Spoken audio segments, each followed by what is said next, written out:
A very warm welcome to one and all. I'm Professor M.S. Patil, Department of Mechanical Engineering, Maratha Vidya Prasarak Samajas, Karmavir Advocate Baburao Ganpatrao Thakre, College of Engineering, Nasik, Maharashtra. Today, we are going to learn about the design procedure of knuckle joint. The learning objectives of this session are, first of all, we are going to study what is knuckle joint, how it works, and what kind of forces it is subjected to. Then we will study the different failure modes of knuckle joint. Knuckle joint is basically a joint which is used to connect two non-rotating rods, which are either coaxial to each other or their axes intersect in one plane. This particular joint is subjected to axial tensile force, and the construction of this joint is in such a way that it can permit angular motion of the rods. The basic difference between quarter joint and knuckle joint is that in case of quarter joint, as there is a rectangular quarter, it does not permit any kind of angular motion. But in case of knuckle joint, the knuckle pin, which is used to connect the eye and the fork, is cylindrical in construction, and therefore it can permit angular motion. This type of joint is generally popular in machines and structure. We can see over here, right? This is a particular assembly of a knuckle joint. There are three particular elements in the knuckle joint. They are a single eye. This is a single eye. In this figure, we can see the single eye is this particular portion, right? Then there is a fork, or it is also called as a double eye. Here we can see the double eye portion this way, and a knuckle pin which is inserted between the single eye and the double eye, that is eye and the fork. It is vertically inserted. These are the two rods to which this joint is used to connect these two rods. The assembly is prepared in such a way, this particular single eye is inserted here in this portion of the fork, and the knuckle pin will be inserted right from this direction. So there are three main elements: a single eye, also called as only eye end, then a double eye or a fork end, and a knuckle pin. This is the 2D view of the knuckle joint. Here you can see this is a fork, this is a single eye, and a cylindrical knuckle pin is inserted. In order to be remain intact in its position, a split pin is inserted from the bottom so that the knuckle pin should not come up from this direction. The main dimensions of this particular knuckle joint are, first of all, D is the diameter of each rod. This rod and this rod are of diameter capital D. Means D is the diameter of the rods to which are to be connected with the help of this knuckle joint. D1 is the enlarged diameter of each rod. Here we can see D1 is the enlarged diameter of each rod. Then D is the diameter of the knuckle pin. Diameter of the cylindrical knuckle pin is small d. DO is the outside diameter of eye. DO, here you can see DO is the outside diameter of each eye. It is also equal to outside diameter of eye and outside diameter of fork. You can see over here, this diameter is DO. Then A is the thickness of each eye. This is A. This portion and this portion is A. This is the thickness of each eye, and thickness of only eye, single eye, is B. Thickness of eye end. Then D1 is the diameter of knuckle pin head. D1 is the diameter of knuckle pin head, which is obviously greater than the diameter of knuckle pin. X is the distance over here, you can see, and it is approximately equal to 10 mm. So these are the main dimensions. This particular knuckle joint is subjected to axial tensile force P.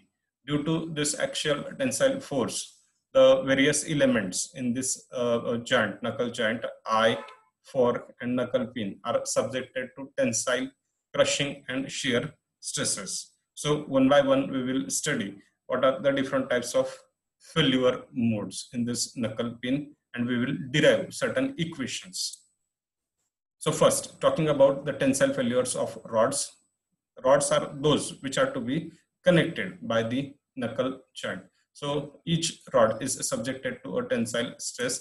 Therefore, using stress is equal to force upon cross-sectional area pi by 4 d square, we can determine the diameter of the rod. Then the enlarged diameter D1 can be calculated using an empirical formula.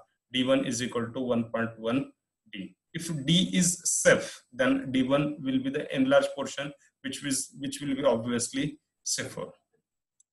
Then second equation will be related to shear failure of pin. As pin is inserted in the fork and the single eye, it will be subjected to double shear. You can see over here, this portion of the knuckle pin is in the eye end, and this portion of the knuckle pin is in the fork. So the single eye will try to pull the knuckle pin in this direction, and the fork will try to pull the knuckle pin in this direction, and therefore we will get two shear planes. We can see over here, each shear plane has cross-sectional area of pi by 4 d square. So total area which will be resisting the shear will be 2 into pi by 4 d square, and therefore using the relation of shear stress is equal to force upon area. Area at one shear plane is pi by 4 d square. There are two shear planes, so 2 into pi by 4 d square. With the help of this equation, we can determine the diameter of the knuckle pin considering the shear criteria. And by empirical relation, knuckle pin diameter should be at least equal to the diameter of the rods which are to be connected. Then we will see the crushing failure of pin in the eye. As pin and eye, they are always in contact with each other. The thickness of the eye is B, and the diameter of the pin is small d. Therefore, the projected area will be B into D, which we will see over here. And therefore, the equation for crushing stress, force upon projected area, force upon projected area B into D. With the help of this equation, we can calculate the value of B. Similarly, if we are talking about the crushing failure of pin in fork, then the thickness of the fork is A. It is at two locations, therefore it will be P upon twice AD if we are talking about crushing failure of pin in fork. Crushing failure of pin in fork, then we can have the same equation, sigma C, crushing stress is equal to force upon projected area. Projected area will be twice A into D. So with the help of this equation, we can calculate the value of A, or with either we can check it for the crushing stress. Then we can go for the bending failure of pin. If the pin is tightly fitted, then it will fail in shear. If it is loosely fitted, then it will be subjected to bending stresses. And if we want to calculate the bending stresses, then it is assumed that the portion of the pin which is in the eye will be subjected to uniformly distributed load, while the portion of the pin which is in the fork will be subjected to triangular load, that is the uniformly varying load. If we calculate the bending moment, maximum bending moment, and using the flexural formula, we can have the equation sigma B is equal to mb into y upon I. This will be the bending moment.